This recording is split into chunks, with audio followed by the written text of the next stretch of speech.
We are back live with George Humphrey in studio with us for a final segment. Continuing with your phone calls, let's talk to Matt in the... Well, you know what? Don was asking about the H1N1 briefly. H1N1 is being used to set up a medical tyranny, to set the precedent, to give us shots. They're now announcing, you're going to have to get a regular flu shot every year and the swine flu. And boosters. And, which is just... Look, even the Mayo Clinic, which is the most establishment organization in this country, is saying they wouldn't take the shots. And those are moral decisions. These are establishment people that I guarantee you are getting in trouble for this. Doctors are all over the world saying don't take it, and they still call us conspiracy theorists. That isn't going to hold water. And the amazing thing is, if you look back at the, quote, swine flu, it is not possible for an avian flu to coexist with the mammal flu. And it just doesn't happen in nature. And this is clearly a man-made, genetically modified flu. And now that they're finding strains of the 1918 flu influenza, that they went up a couple of years ago, they went up to Spitsberg, which is some islands north of Iceland. They're controlled by Norway, where they bury these people, and got strains of the flu from people who died up there. And it's suddenly, and I remember 8 years ago when they did that, and it was in the news, we said, look out, they're going to bring it back. And then now this dead flu is resurrected. And I think it's going to be really interesting. I don't know what's happening in the Ukraine today, but about 5 or 6 days ago, they got a very virulent flu in the Ukraine. Well, their government is even admitting that they believe that all the different flu vaccines have mutated to form this. Yeah, and so we've got to keep our eye on it. But the most important thing is, don't trust the vaccines. They don't help. They'll make you sick.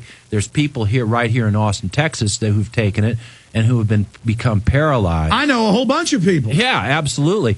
And so the best way to protect yourself is to be healthy, to eat good, clean, organic, raw food. And a lot of sunshine. A lot of sunshine. Get that vitamin D and eat good, clean, organic fruits and vegetables. Let's take one more or two more calls. Matt in the UK, you're on the air. Go ahead.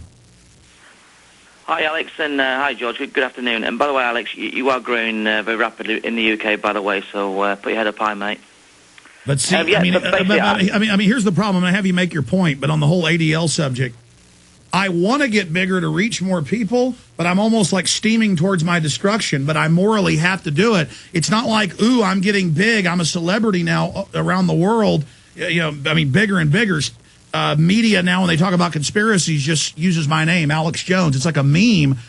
I want to be honest. I don't like it, but thank you. Go ahead. Yeah, thank you, Alex. Yeah, I have a banking question. Basically, you mentioned about the U.S. banking system. I'm going to tell you about the UK banking system at the moment. There's millions and millions of people trying to get back their bank charges, and basically the banks aren't even budging. Shops are closing every day in the UK, but the government keeps saying that growth is here. What do you guys reckon to that one? George, what's your take on the economy deteriorating, people losing their jobs, but the media is saying we've got a great economy? Well, it's very clear is that in the last 5 years, consumer spending has represented 67 to 71% of the whole gross domestic national product. Now, and that was when the unemployment rate was about 4.5%, and the economy was basically humming along.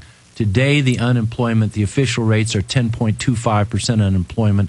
The real number is somewhere between 14.5% to 17% unemployment. Those are the real numbers, and the people who are not fully employed. The amount of debt is not getting better. It's getting worse and worse and worse. We have a huge number of commercial banking mortgage bundles that will be coming up. The second round of residential bundles are coming up, which is what set this thing off in the first George, place. We're out of time. We got Catherine Austin Fitz on the line coming up. First time she's going to be on this. Very excited about that. And I'm sorry to Matt and others holding. You only get about 30 seconds on air. We just ran out of time. But thank you so much, Matt. Keep spreading the word. God bless you. Just kind of freaking me out, though, to realize that this message is getting out like this.